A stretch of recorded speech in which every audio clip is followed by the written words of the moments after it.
हबीबगंज इलाके में गुंडे ने दोस्त की हत्या कर उसका शव अपने ही घर में गाड़ दिया था। सोमवार देर रात आरोपी नशे में दोस्त का कटा हुआ सिर लेकर घूमता दिखा। ये देख मोहल्ले की महिलाएं डर गईं और थाने पहुंची। तब जाकर 7 महीने पुरानी मर्डर मिस्ट्री का खुलासा हुआ। आरोपी सिर को किसी और के घर में फेंक कर उसे फंसाने की फिराक में था। उसने यह सब अपनी गर्लफ्रेंड के लिए किया। गर्लफ्रेंड भी उसके साथ शामिल थी। पुलिस ने दोनों को अरेस्ट कर लिया है। हबीबगंज थाना प्रभारी भान सिंह प्रजापति ने बताया कि 12 नंबर साईं मंदिर के पीछे रहने वाली महिलाएं सोमवार रात थाने पहुंची।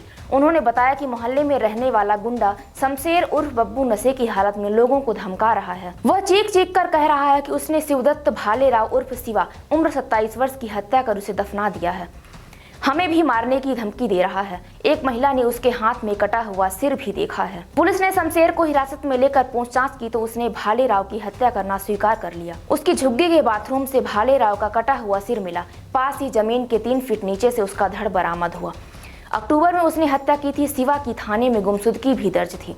शिवा आरोपी शमशेर और उसकी गर्लफ्रेंड आशा ठाकुर तीनों पुताई का काम करते हैं। खंडवा की रहने वाली आशा पति को छोड़ चुकी है। उसके पति से 3 बच्चे हैं। शमशेर के साथ लिव इन में रह रही थी। शमशेर और शिवा भी पत्नियों को छोड़ चुके थे। आशा की नजदीकी शिवा से भी बढ़ गई थी। शमशेर को शक हो गया था कि उसकी गैर मौजूदगी में शिवा उसकी गर्लफ्रेंड से मिलने आता है। उसने दोनों को साथ देख लिया था। पुलिस को आशा ने बताया कि उसकी शमशेर और शिवा दोनों से दोस्ती थी। शमशेर मुझे शिवा से अलग कराना चाहता था। उसने शिवा को पार्टी के बहाने घर बुलाया था। हम तीनों ने पहले पार्टी की। इसके बाद शमशेर ने शिवा का गला काट दिया। मुझे चाकू अड़ाकर धमकी दी गई कि किसी को बताएगी तो तुझे भी इसी तरह मार दूंगा। हम दोनों ने उसका सब घर के अंदर ही काट दिया। शिवा के पिता बसंत बहादुर बेटे की हत्या की जानकारी लगने के बाद हबीबगंज थाना पहुंचे। उन्होंने कहा कि बेटे की हत्या करने वाले दोनों आरोपियों को कड़ी सजा मिले। उन्होंने बताया कि महिला से दोस्ती की जानकारी हम लोगों को नहीं थी। शमशेर से उसकी जान पहचान भी थी, यह पता था। बेटा मजदूरी के पैसे लेने को कहकर गया था। 1 अक्टूबर की सुबह 6 बजे उसने अपनी मां लक्ष्मी देवी को बताया कि वह ठेकेदार के पास पैसा लेने जा रहा है। देर शाम तक वह वापस नहीं लौटा। इस पर अगले रोज उसके लापता होने की जानकारी पुलिस में दी। पुलिस ने 4 अक्टूबर को उसकी गुमशुदगी दर्ज की थी।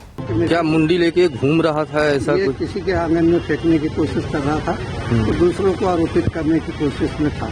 अच्छा। तो 2 महिलाएं आई और उन्होंने कंप्लेन दी। उसकी जांच हुई और जांच के बाद ये पता चला कि हत्या उसकी बीवी ने और उसने मिलकर की। बाथरूम के अंदर मैं देखा तो एक मतलब मुंडी पड़ा हुआ था।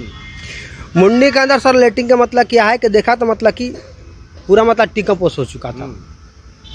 हमें मतलब कि लाश समझ में नहीं आ रहा था। हड्डी हड्डी दिख रहा था।